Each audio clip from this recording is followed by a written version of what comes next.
tell you that, it's not just about applying, to like 100 jobs or 200. No, you can apply three, to 3 jobs, and then you get 3 of them. Like, so we'll be touching a lot of things, and please, if you have pen and paper, that'll be great. Write them down. If you have questions, please bring them up.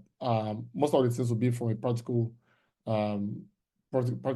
point of view. So, you've gone through all of Ibukun's, steps, wonderful talked, and then you're now confronted with the technical interview. Now, most times, it's not just about all of these things, right? Also, you yourself getting yourself to a point where the interviewers or the other engineering members of the team you're about joining feel comfortable to having you join them. So it's more of you presenting yourself as a person who is also an addition to the team, not just a liability. So there are a couple of things to look out for. So you've gone through this, and now you're confronted with this interview. They sent you an email and then told you, the interview is going to start, basically everything is all planned out. And now the question is, how do you start? Like, how do you go from this to becoming, a member of the company? I think the first thing is for you to, you need to actually take out time to study the company, understand how they make their money, their business line, their market share, understand all of those things. I think one thing I would like to touch more here is that the fact that they're reaching out to you to hire you means they have a problem and they feel you have the solution, right? So when they come to you, you have to present yourself as a solution, provider, right?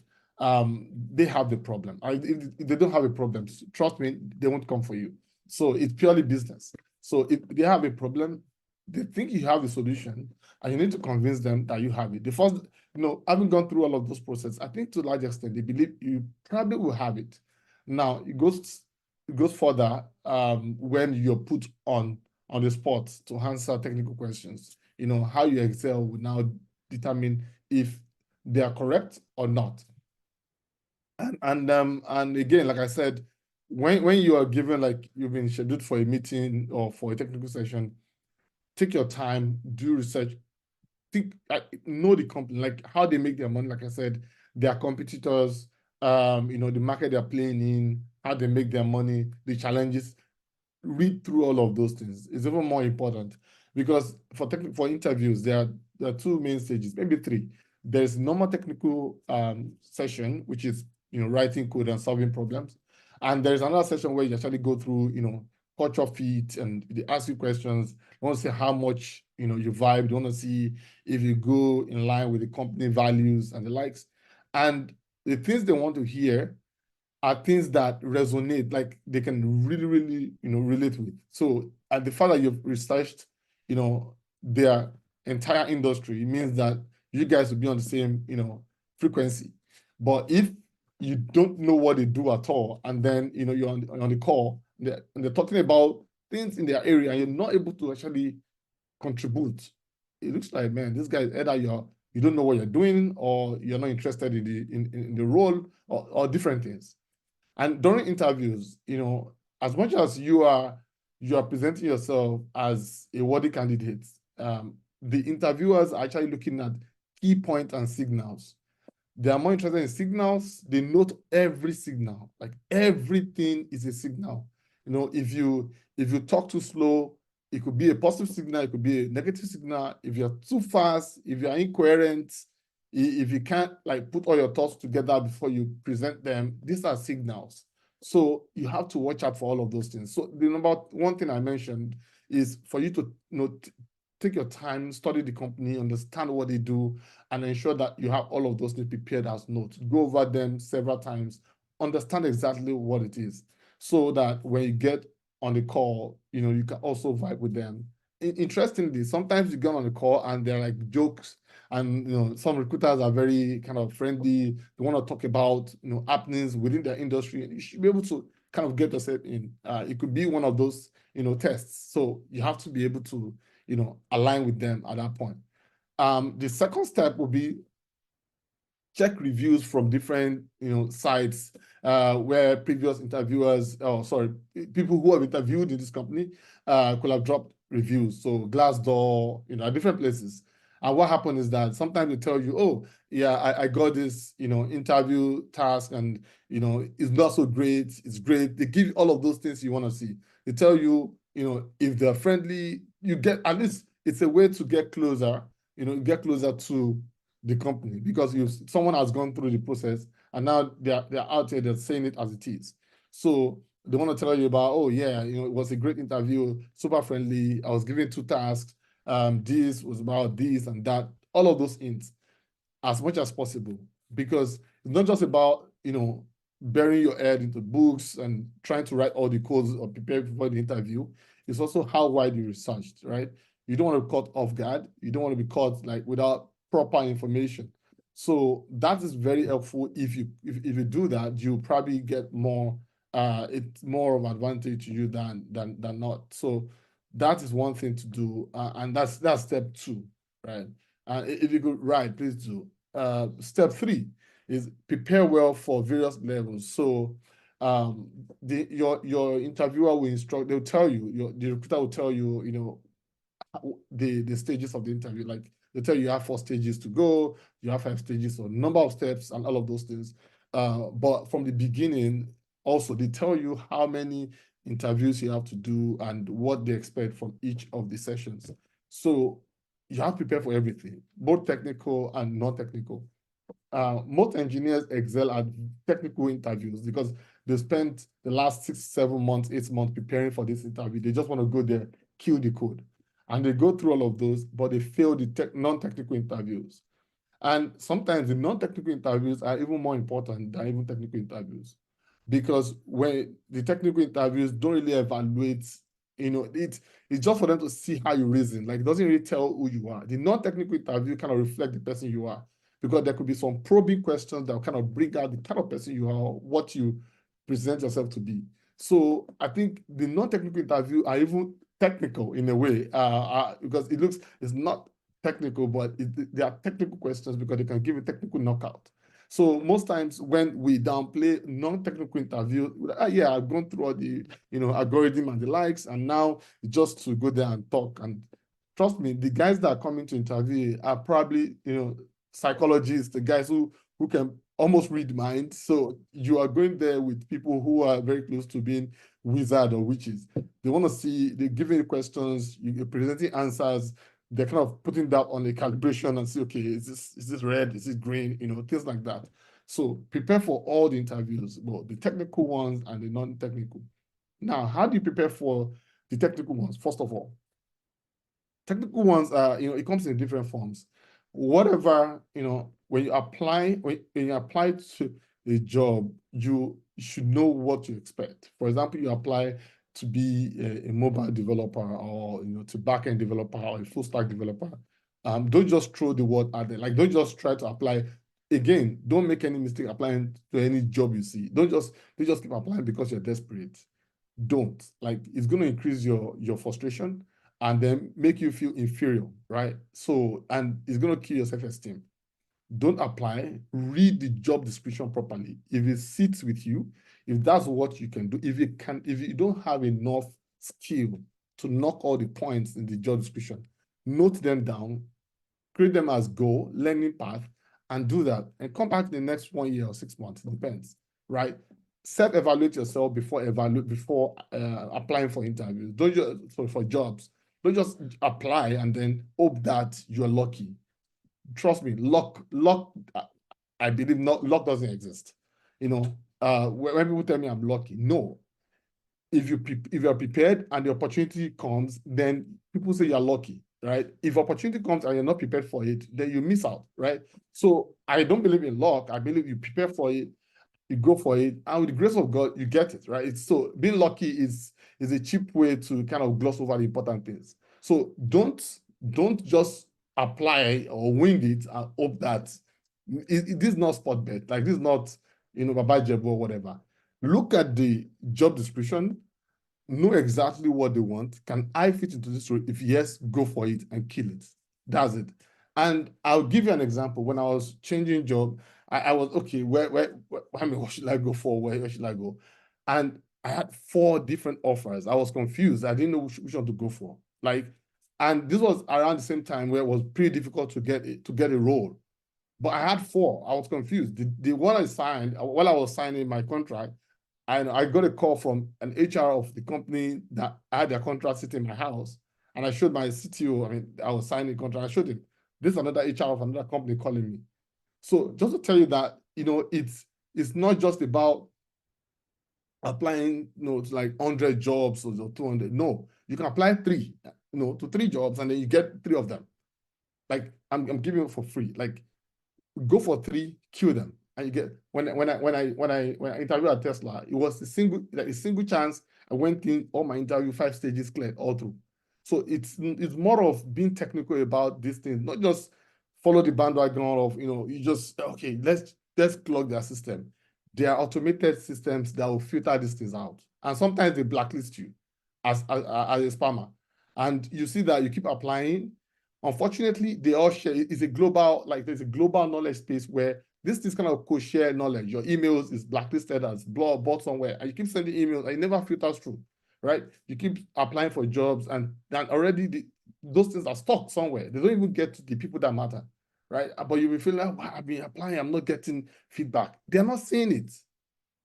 They're not seeing it. I remember when I participated in some recruitment exercise, I had over 400 CVs to review, like within a space of 3-4 days, because we had to get back to those guys.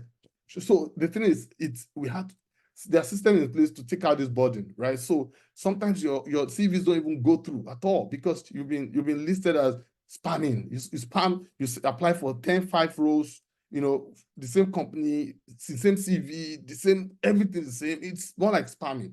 So you have to be very technical about how you apply for jobs. Just read the job description. Does it really sit? Yes, good. Now, if you have to prepare, right? Prepare for next 6 months or 3 months, please do, right? Don't apply, prepare properly, and then come back and do that. If you do that for 3-4 jobs that you fit into perfectly, you can take it to the bank. You probably hit one of them. It's almost like I can give. I mean, I can give you like about 70% assurance you do that. So that's very important. Prepare well for your various levels of interview, technical and the not so technical interview. Though they are technical, like I said, they could give you like technical knockouts. Because I wanna have an engineer on my team who I know, I can hold as friend, rather than having to have a badass who doesn't talk to anybody, right? I don't want to have a badass who is like just code monkey, it's very violent and doesn't like playing with people, but is a badass at writing code and writing very fast and excellent algorithms. I'd rather prefer someone who is more homely, someone who I can work with, who can share ideas than, So these are different pointers. So you have to balance things out. And again, step number 4, be early for the interview. So if your interview is 4 o'clock, please prepare at least, okay, 10 more minutes. All right. So be prepared, it's important that you have enough time to settle down. Don't jump on a call and you're sweating, adjusting your seat. No, like take time, drink water, relax, let them meet you on the call, right? Don't keep them waiting. Try as much as possible. It's more like says a lot about you and how you keep to time. So try to be, punctual. You appear there and let the game begin. So you have to be prepared, get there before it and settle down. Step number 5, put away any distractions before and during the interview. So before your interview, please, your phone goes to like airplane mode because there's some village people, right? It's that point when you're already making point and things are making sense, the village people will start calling your phone and different things are happening, right? So you have to prepare and remove all of those distractions, put your phone in flight mode, whatever you can't attend to before the call, then push it to after the call. Don't send message while you're on the, during the interview. That's that. Don't panic. Again, don't panic. Don't be too desperate, right? Don't be desperate because when you're desperate and you see the interview is not going your way, then you even make more mistakes, right? So don't panic. It's business, right? They need you as much as you need them. So it's business. You're both sitting on the table and talking about, and that's why it's called contract. When you get the job, you sign contract. It's job, it's business. So don't panic. No one is going to kill you. Worst case scenario, you're rejected. So don't panic. Go for it. Everything you've practiced and you've learned in over 6 months or 7 months, please put it and roll with it. Best foot forward and then get it, right? It's very possible and it's doable. Don't panic. It's possible that you've applied to several, like 3, 4, 5 companies, and now this one is looking like it's slipping off your fingers again and you're panicking. And that's why I said, don't apply just to random and multiple, companies. Otherwise, that will kind of kill your morale. And you kind of feel this, inferiority complex start setting in. Maybe I'm not good enough. Maybe, the other guys are just better than me, but you're just doing it the wrong way. So please, it's important you do that. Step number 7 is take time to understand each question. So during interview, take your time to understand each question, ask enough probing questions before attempting to solve it. So questions come sometimes half-baked, and they want you to ask more probing questions, because sometimes I want to know how intelligent you are from the questions you ask me. So I'll give you half-baked questions and wait for you to ask me, and I'll tell you, like, ask me any question you want to, if you need any clarifying questions, please put them forward, and I'm open to kind of answering them.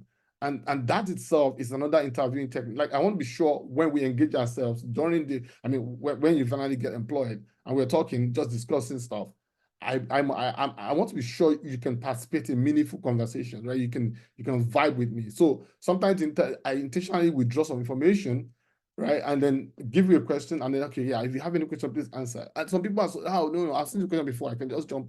And then you jump on it and you're already derailing already. So the guy is just sitting there waiting for you to use your time and just say, okay, yeah, we'll get back to you, right? It happens a lot. So it's psychology. You like I said, it's not just about, the code monkeys. It's about humans that want to work with humans. So we test all of these things. So don't panic. It's business, and understand each question. If you have questions, ask them until you understand the question. Okay, now I think I understand this thing. Repeat it again. You based on your understanding. Okay, I think this is what you want, and this is what you. And from there, you find out that the interviewer might even participate in solving the problem for you somehow.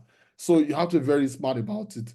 Again, step 8, discuss your idea before you start writing code. So now you've asked all the questions. It looks like everything makes sense to you. Please echo everything you want to do. Or if I make this step, I'll do this. I expect this to happen. Eventually, sometimes it's not even about the code you're writing.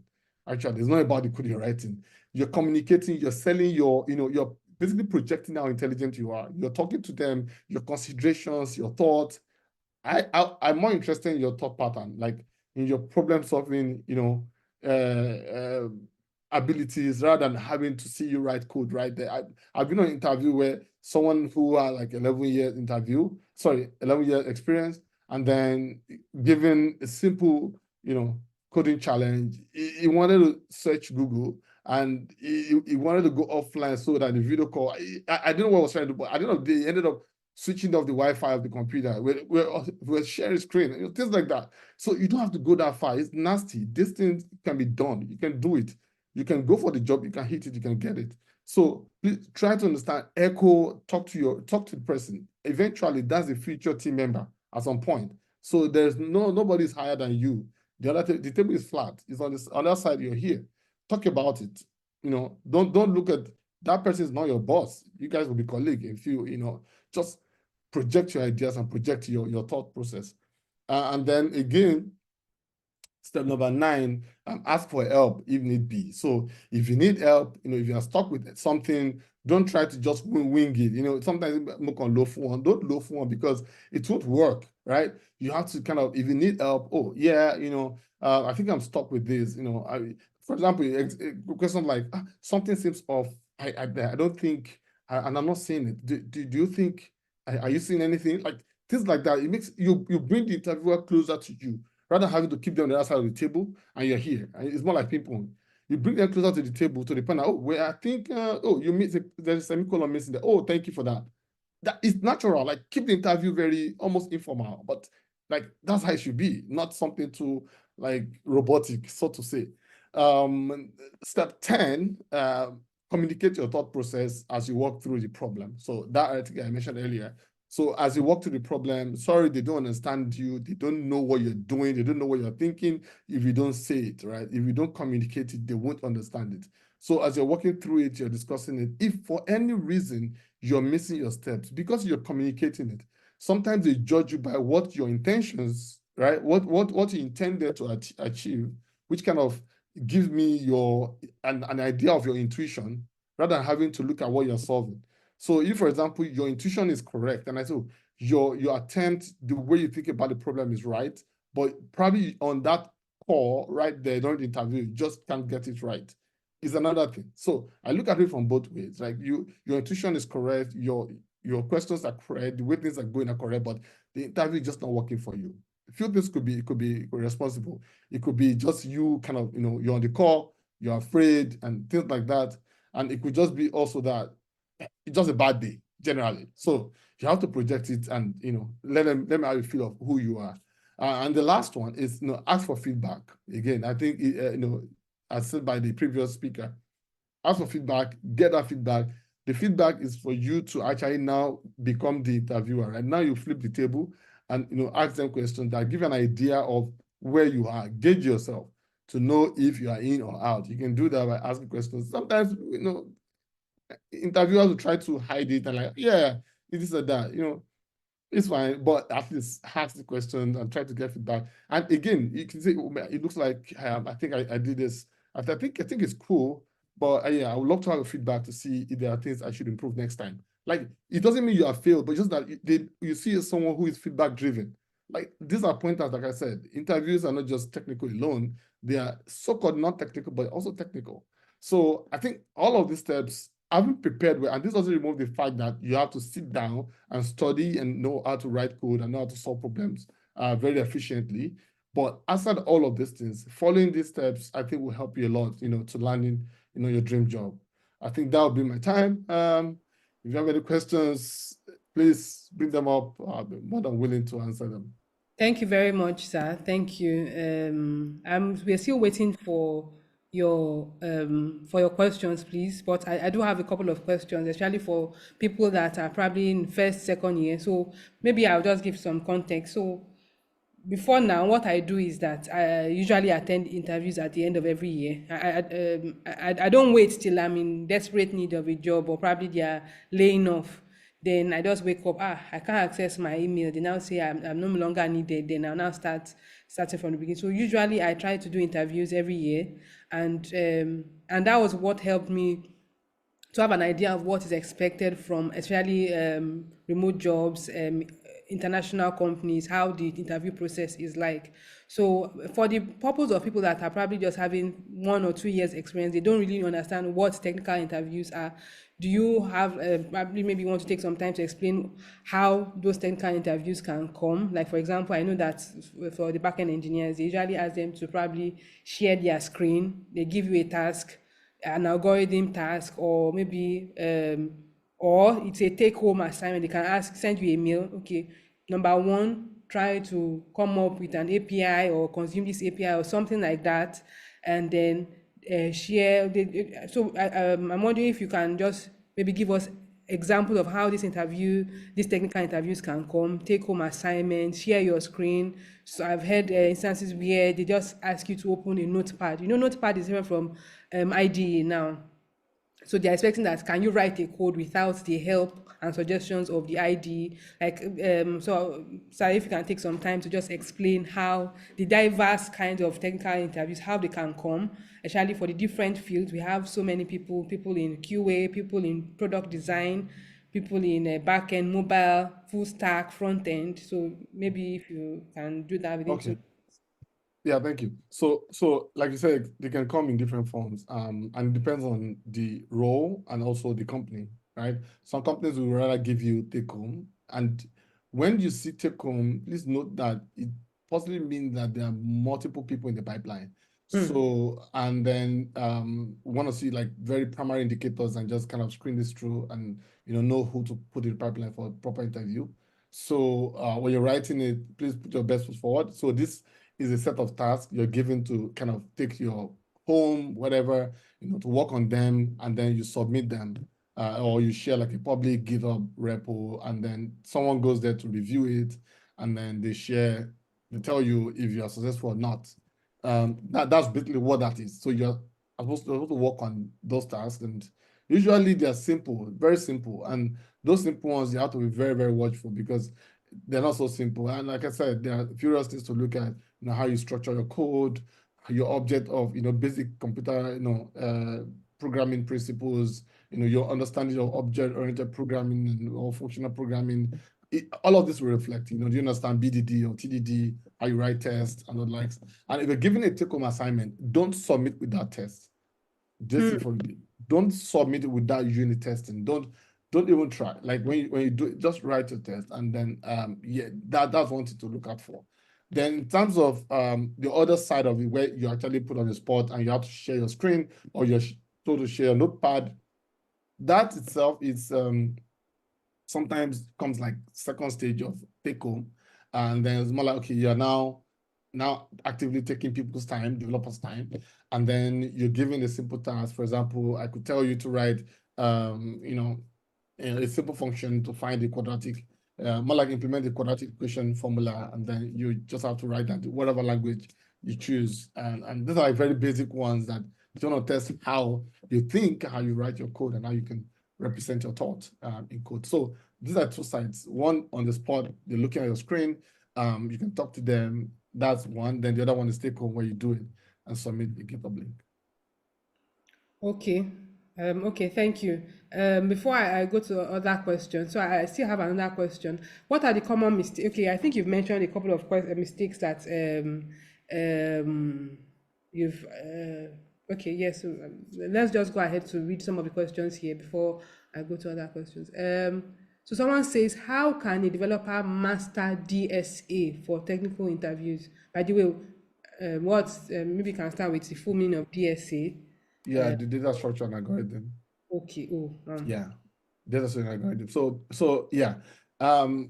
Again, DSA or data structure and algorithm is like mathematics. So you only become you only know much as much as you've practiced. So mathematics is not just doesn't stick if you don't practice it. So it's this same way.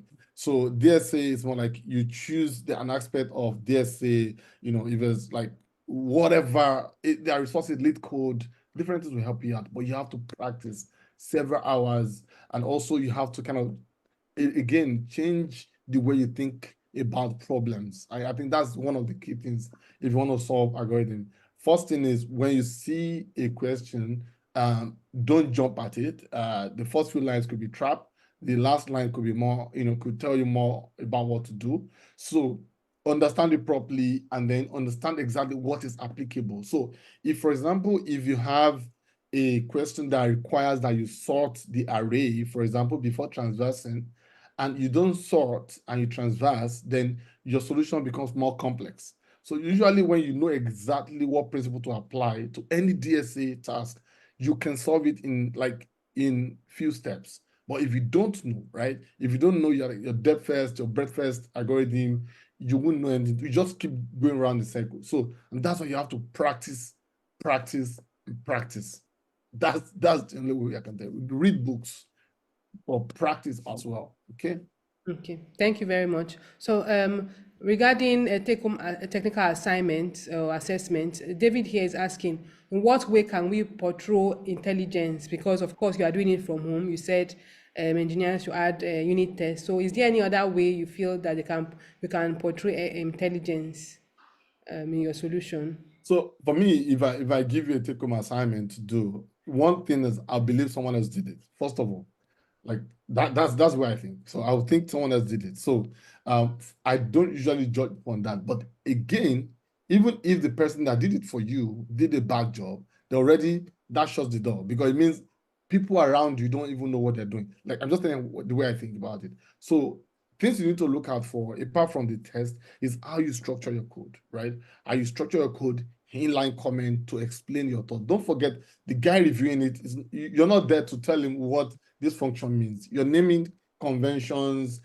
how you kind of, how you define your variables. Are they explanatory? Are they clear enough? Do you have like inline comment to explain steps, to explain how things are? Just those are the minor things you need to put in place so that the guy reviewing your code is not just reviewing some bunch of code you could have put off from anywhere.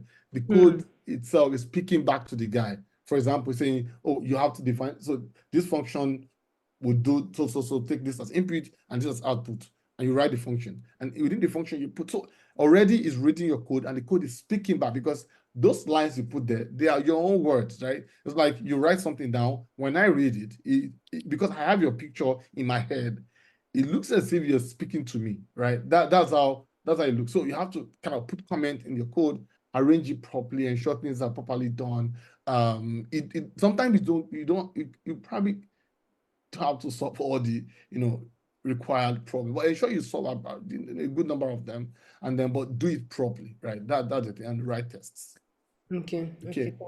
okay. Just add, maybe probably README files. I don't know how it works with backend engineers, but your README That's file. standard. That's standard. No, so your README file will portray how to even run it, like how to do it. Yeah. So README file, that's standard. Okay, I have to mention that, but it's standard. So if you have worked on something, put a README file there on how to even start it up, like to start it up, what you need to install, dependencies, put it there. So the person will know exactly how to run it. Otherwise, you give it to someone, like, what the fuck do you want to do with this? Right. So again, put the README file there. Yeah.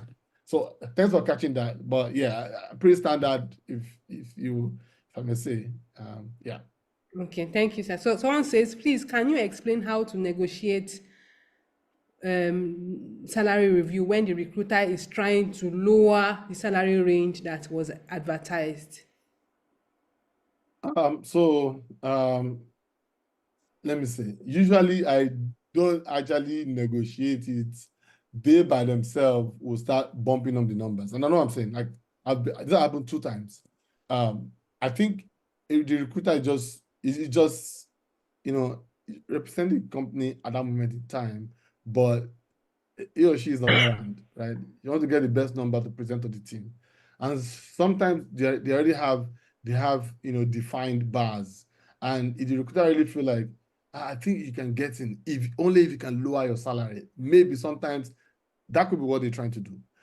For me, most times, even no matter if it's not, at least if it's not bad, and again, this is and it's not what you want. For me, most times, I'm a very weird person, so I will use myself as example. But if not what you want, right? If you want a very high salary, then ensure you have enough profile to back it up. If you have like, if you don't have enough profile to back it up, you can go for the slides. I take that, but you get to a point during your interview when it will come up, like salary discussion. You can raise it again, but I would rather want to get to a point where I've shown myself, you've seen what you are buying, and then I throw my number on the table and you start talking about it, rather than having to tell a recruiter who doesn't know anything about what you do, right? She doesn't understand, or he or she doesn't understand what programming is. She just understands we will need to look for a Java developer who has 5 years experience and who can do this. That's all she takes with her, or he or she takes. And then you are now you're talking. So don't worry. Give them a range, very wide range. But when you get to that point, when talking about salary, put a number on the table. But you must have done so well during the interview, right? It's business again, like I said. So yeah. Thank you very much. So in summary, what he's saying is that probably maybe at the first stage, when you are speaking with the non-technical recruiter or the recruiter, and you're saying, "Oh, we are working with this number," probably what he's saying is that probably you just give him a very wide range from 5,000 naira to 1 million. Okay, I'm looking at that range. Then when you are able to prove yourself that you're worth 1 million naira, then you can now tell them that you are demanding for 1 million. That's just an example. So Olashupo says, you mentioned about going back to the job description where the applicant didn't meet the requirements. So when the applicant now has the requirement, but the job is not posted at that time, how do we go back to that company? It means that there's no job there, none. So and again, and that's why I always tell young guys, prepare yourself, right? You don't know what will fly by, right? Just keep preparing yourself, because sometimes you only have one shot at it. You see this job, it makes sense to you, it's one opportunity you don't want to miss. If you're prepared at that moment in time, trust me, you have it. And the fact that you lost that one doesn't mean the better one won't come. So don't be frustrated. Sometimes you refresh, you're looking at the job description, you refresh it right away and it's gone. So either it's after 6 months or after 1 year, after 1 month, sometimes you're on top of it and it's gone immediately. So please, if that happens, get a new one. Most important thing, prepare yourself for your next role. That's the most important thing. Thank you very much. So he's saying that always be prepared. So Babatunde Owoleke says, do you have any resources that can be used to prepare for interviews? And maybe Mr. Babatunde, maybe you can explain what field are you in, so that we can have an idea of what kind of interview which are you in, back end, front end, product designer, or what? So maybe you can explain for that. So should we be expecting other questions? Does anybody have any question? You can raise your hand. Because I think we've treated all the questions in the chat already. Okay, Anya can again. Okay, let me, I don't know if you can, okay. Please unmute yourself and go ahead, please. Okay, hi, good evening, everyone. So yeah, I want to ask for volunteering opportunities, right? So now I am a Q and I want to move to another field. And I know that, okay, based on my years of experience in QA, they might not take me serious in another like company if I'm applying for maybe a DevOps role and I really don't have any DevOps experience. So is there any platform that I can just volunteer and do hands-on experience? And when I know that, okay, I am good for interview, I can now update my CV and start applying. So is there a website or a platform that is good for volunteering? Sir, do you know of any website like? So again, before we go to the website where you go look for that, let's walk through the approach. So we can have two very similar cases, and I'll just say how it works. So sometimes, because of the current role in the company, it looks like you're not fit for this. It's fine. But the good thing is you're closer to people doing it, right? You're closer to them. You can shadow mark them. It's a company, so you can go. I think for me, it's easier for you to switch career from within the company you are in than just leave a QA job to become a DevOps guy somewhere. And the reason is because when you join a new company, there's pressure on you, right? The pressure on you to prove yourself. And in Germany, you have 6 months to do that. Otherwise, you're out. Like, no joke, you're out. Show you the door. So, and what that means is that when they're hiring you, even the fact that you may able to take the time to get that job or that role, when you're on the job, then the demand becomes so high, you can't even learn. You can learn, right? So I'll go back to volunteering, don't worry. I'm just trying to tell you this. So it's easier for you to, within the company, and again, don't try to switch at the moment when, like, show your intention. It's like, there's a way it happens when, I'll give an example. I have a friend who was a technical support, like IT support, cable, network, and all of those. And he wanted to go into DevOps, right? And what the first thing he did was talk to the head of DevOps guys and like, hey, I'm interested in this. I've been reading this. I've been doing this. Oh, no, keep doing what you're doing. And it kept up with that guy, with the manager of that team. And then he did that for a while. And luckily for him, there was a role that was open, and the manager offered to mentor him because the guy has followed his growth path, has followed his track, and this guy has been doing all this while. So sometimes you have to do that homework. Don't just, because it's wild out there. It's very wild. But your company, they can tolerate you because they understand your history. Oh, you're formerly QA. Now you're doing this. Oh, yeah. They won't give you something that will kind of break production, for example. So it's easier that way. Volunteering work, I think GitHub, public project, pull it, comment on it, just do stuff. Like, that's what it is. Any other volunteering work out there, website, blah, blah, you can't really, I don't know any, and I don't use it. And I don't advise my mentees, to go that route. You can contribute if you say any open source project you love, you can pull it, you can contribute to it, and the like, but don't just say this company is doing some work. I want to just go there. If they understand you're coming to learn, and that's if you have a structure for it. Sometimes they have a structure to absorb you, to ensure that you learn. If the purpose of you going there is learning, it's fine. But don't join the company because they expect a rock star and you're volunteering and put a lot on you, and now you're already, and because everything goes back to how you think about yourself. Because you're feeling, oh, maybe I'm not enough, maybe I'm not good, maybe this is not for me. You're making a high jump, right? When you're supposed to just go slowly in life. So please try GitHub environment is very good. Communities are online, and of course, pet project with friends, fine. But I don't know of any I don't use it, so I don't know much about that. Okay, thank you so much. Thank you. Yes, just like you said, maybe it's easier for you to switch within the company, and then, of course, the pressure won't be much there, and you've already proven yourself already. You're a rockstar QA, switching to DevOps. So, yes, thank you very much, sir. So I don't know if nobody has indicated any questions. Okay, there's a new. Okay, how do you end an interview when you feel it isn't going your way?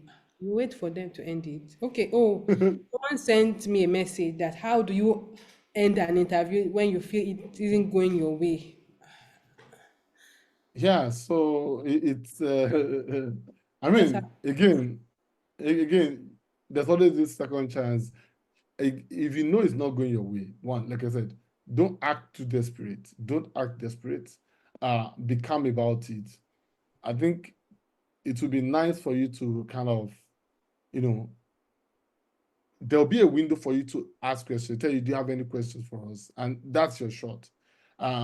Question about this, show why you are applying in the first place, interests, and then ask them questions that would make them feel like you're probably interested in, more in the role in the company, just to ensure they have more point to think through, right? Because if you didn't perform so well, I mean, it depends on how woeful the interview was. Like if it's like extreme and you know that, man, this is it, right? I think it's okay to just leave the call.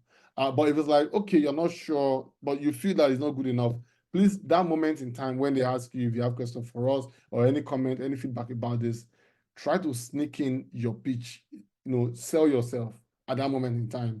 The kind of person, what you have done in the past and how you feel that you'll be beneficiaries of the company and just things like that. But you have that window to make it happen. But apart from that, if it's like extremely woeful, I think you just need to prepare yourself for the next one. But if at least you feel that you have some window to play with or some kind of bandwidth, just use that short of questions coming to them saying, okay, tell us about yourself. And again, it doesn't mean they'll give you the job. It's just that you're throwing your card on the table. Hopefully, the people like, oh yeah, we consider it to be, maybe the next interview will be nice. Let's give him another shot. And I there was an interview I conducted where we invited the guy again. The last interview was bad, but we tried because we had the tussle within the team. Like, okay, wait, this guy, it looks like the guy is cool, but something's not right. It was a total reject. We invited the guy again, interviewed the guy, and gave the guy the job. The guy said, we cannot works with my company. So it can go anyway, but ensure that you're able to leave a mark that either confuse them, not confuse them in a way that makes them angry, but at least give you some points that they can discuss internally. okay, thank you so much. So the person that asked the first question about resources we can use, where can he get resources to prepare for interviews, he replied and said he's in the mobile development field. So do you have Okay. resources or links or websites? Yeah. So basically courses, like Udemy courses, there are a bunch of YouTube videos to prepare you for what you're trying to do.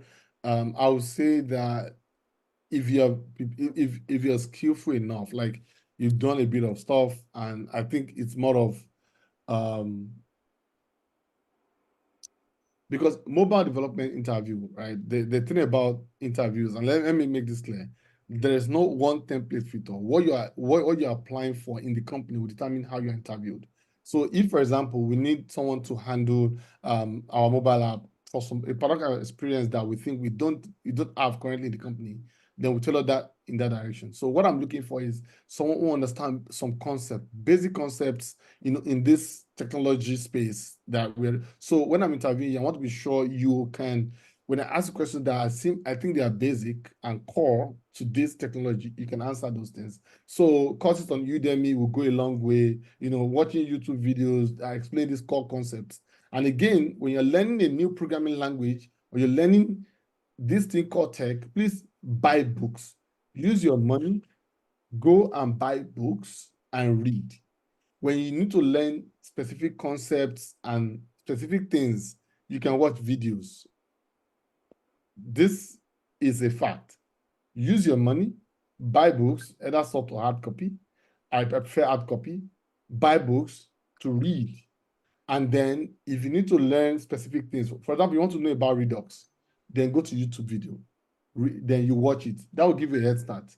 But when you want to learn mobile development, don't use YouTube video. They won't help you much. They will just give you a shallow preparation and then you might be set up for failure. But if you read books, then you are higher chances of making it through. Thank you. Okay, thank you so much, sir. Just 1 minute, because this meeting should end by 6 o'clock. Someone asked, do you know the reason why recruiters ask questions about a time or questions around a time in your life where you failed, even though you tried your best? Yes, and these are very interesting questions. So again, this is a very technical question. We just want to know basically how it's kind of probing to your personality to see if you're able to accept that you failed and how you're able to turn it around. And most times the way to answer that question is just show that you learned a lot of stuff from the failure, right? Don't just try to blame me on someone else. Don't blame me on people. Don't blame me on just they want to see how your response to the failure. It's that question is gauging your response to failure. And again, there's no specific answer because different persons have different experiences. But in terms of how you tailor your answers, it goes inside the direction of what you learned from the failure and how you're able to kind of overcome it. So you just give a narration. If you have examples, please go for the example straight up. It's going to give you like almost 80 points of 100 if you have real life examples.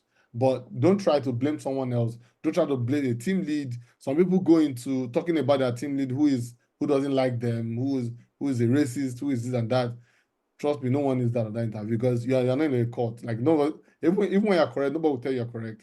Just portray in a way that you learned a lot from this, and this is how you are able to get over it, and that's just what you need in that kind of interview.